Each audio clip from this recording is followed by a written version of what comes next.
Hello YouTube, we're building another chisel slash scraper because you can use it for a wood chisel. It's about 10 inches long. This was my little hammer, if you remember the video, because I was going to use that black handled screwdriver and do it because it was a bigger diameter. We're having trouble getting this. This is all flapper disc with the 4.5 inch grain. We're having trouble getting this to look the same. Let's get up here. See how that curves and that curves? We're going to try to do that with like our drum sander, you know, the sanding rolls. This we're going to take, now we're welded back. Let me get up closer. The gap is probably, get a pointer so you make fat finger. The gap of our weld is probably here. We're going to take these, I always plug this. Cutter discs stacked up. They're better than some of the grainy, and we're going to roll around this way.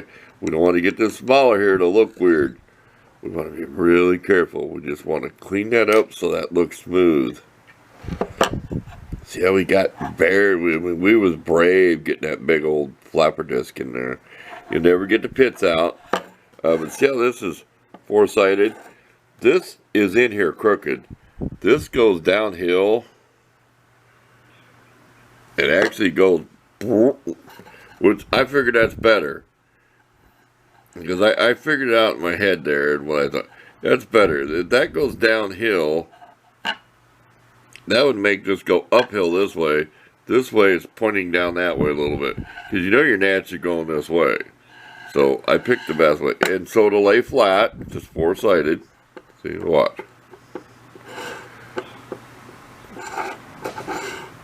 And I had this clamp down, I don't know if I took a picture.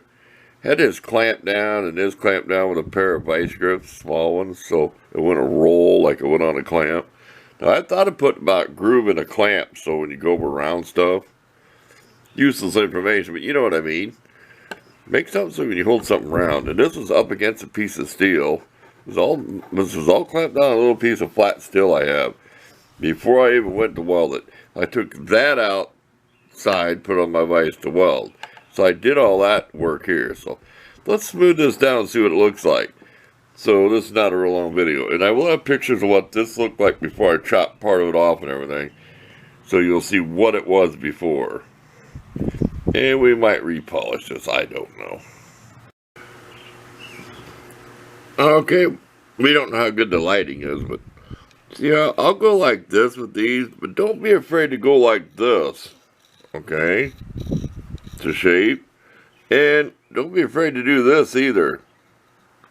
You know, like you have your little mini, you know, little air tools with the flapper to it, little DA thing. Don't be afraid to go like that on edge, to smooth, like a little hole in there. But we're trying not to make this too small. We don't want that to look weird.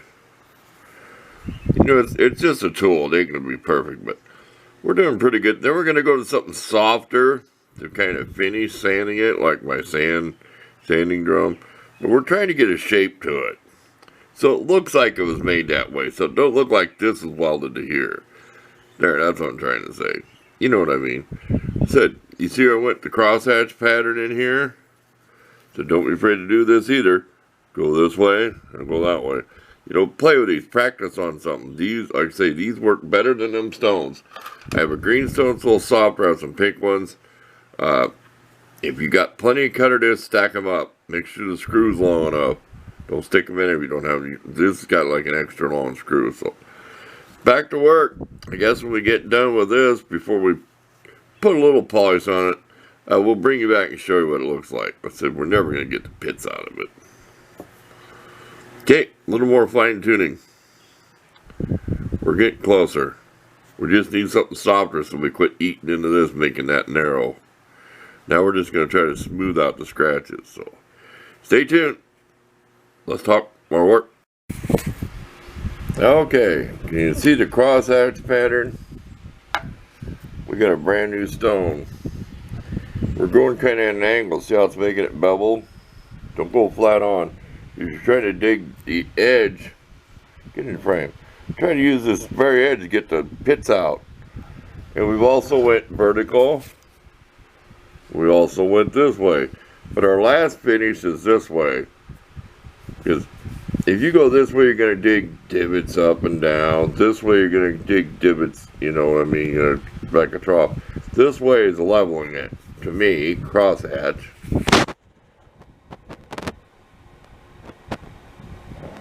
There. We may not do the bottom. We started to up here. It's hard to focus in this bright light. We may not get the bottom perfect, but we want at least the display side, where you usually look at it, we want that to look. If we stopped up here, this is all going to be done with abrasive wheels to get the final polish. We stopped grinding, doing everything. Okay, back to work. A little more progress. We're going to try to make that straight again. If it isn't, we'll just round it over. Because you know that was squared over there, as you can tell by down here.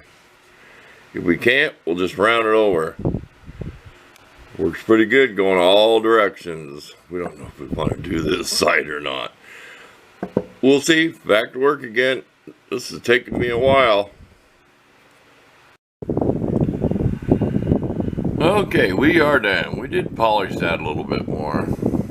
And we spent some time polishing that. We're going to go with kind of a brush finish because there's so many scratches. I have my drum sander on there. And of course, you've seen I had several different types of grindstones. But here's what I cut off. There'll be a picture in there. I want to get it down to the diameter of this shaft. That's what it looked like. I had this for years. I've probably had this over 20 years. It's just some old antique wood chisel. I've cut small bolts with it before and used it for a chisel. I used to use it for a wedge, like if you're trying to wedge something apart. Anyway, we did keep this shape of this. It needs to be sharpened. I did get a lot of the rust pits out of it though. It took a long time.